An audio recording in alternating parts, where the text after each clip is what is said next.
युवा वर्ग के सभी साथियों, भाइयों, बहनों, नौजवानों, आज मैं आप लोगों के बीच एक भजन रख रहा हूँ जिसमें रानी इंद्रमती सदगुरु कबीर साहब से अर्जी करती है और कहती है, हर तन के जोगी सब करे, मन के करे न कोई। तन के जोगी सब करे, मन के करे न कोई। सब सीधे सहजे भयो, जो मन जोगी होय। सखिए फरकत बारे माया मोर नयन, सदगुरु के मन माना।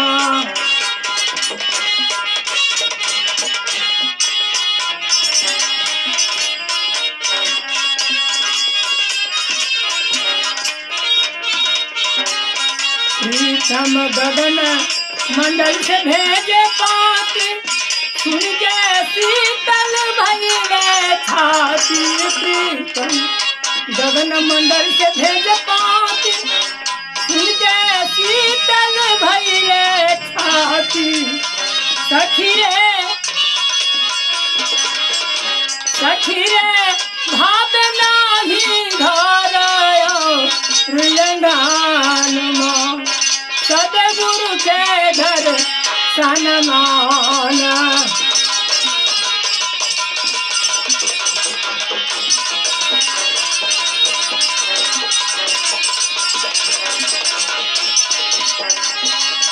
सखी रे भाव नाही धरयो रियंगान मां, सदगुरु के घर सनमाना।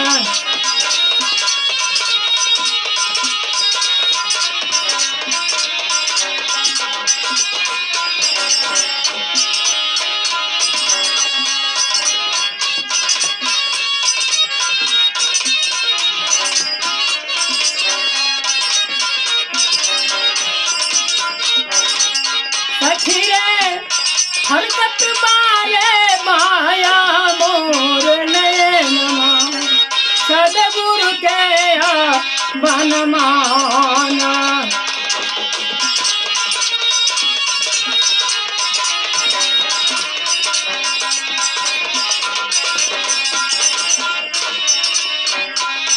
भाई किया मिलन की तैयारी, डारो गुरुमति सखी उतारी।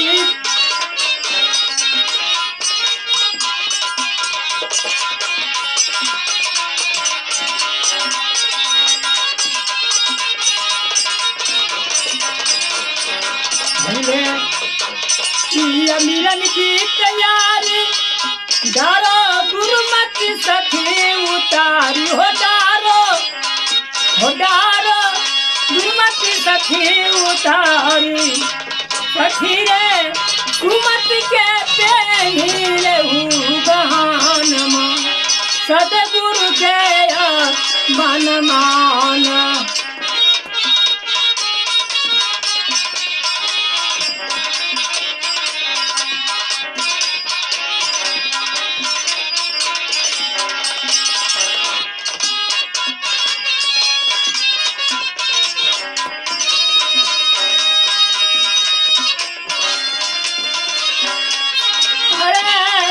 सखी रे फरकत बारे माया मोर नयन मां, सदगुरु के मन माना।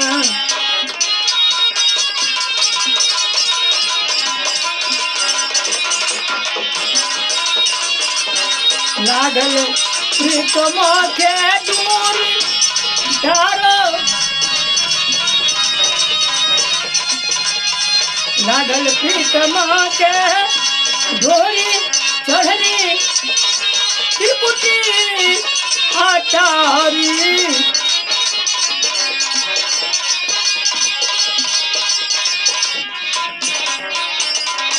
लागल प्रीतमा के डोरी चढ़ली त्रिपुटी अटारी सखी रे अनहद बाजा बाजे सतगुरु के भवन सतगुरु के मन मान सखी रे अनहद बाजा बाजे रहो भवन मां सतगुरु के भवन मान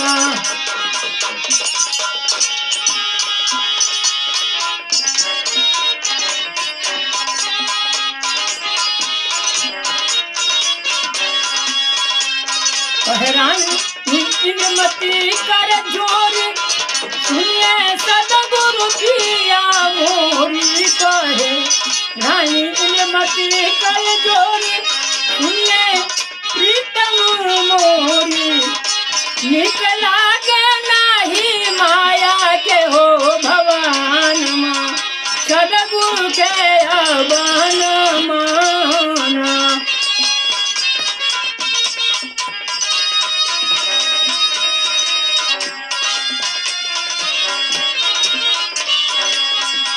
कहे रानी इंद्रमती कल जोरी सुनिए सतगुरु प्रीतम मोरी सुनिए सतगुरु पिया मोरी निकला नहीं माया के हो भवन मां सतगुरु के मन मान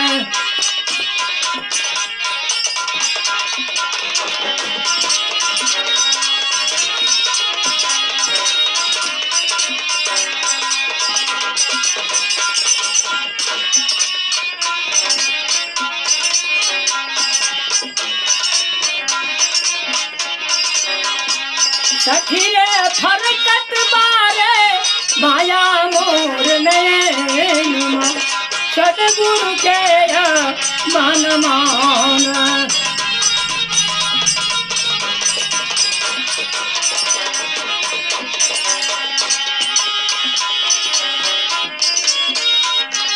मैं संत श्री कृष्णा भगत देखने के लिए आप सभी को बहुत बहुत साधुवाद तथा धन्यवाद। कृपा करके पूरा वीडियो को जरूर देखें तथा लाइक और सब्सक्राइब जरूर करें।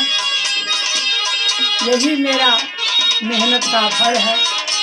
आप सभी को चरण कमलों में कृपेक्षित शाहबंदी स्वीकार हो स्वीकार हो स्वीकार हो।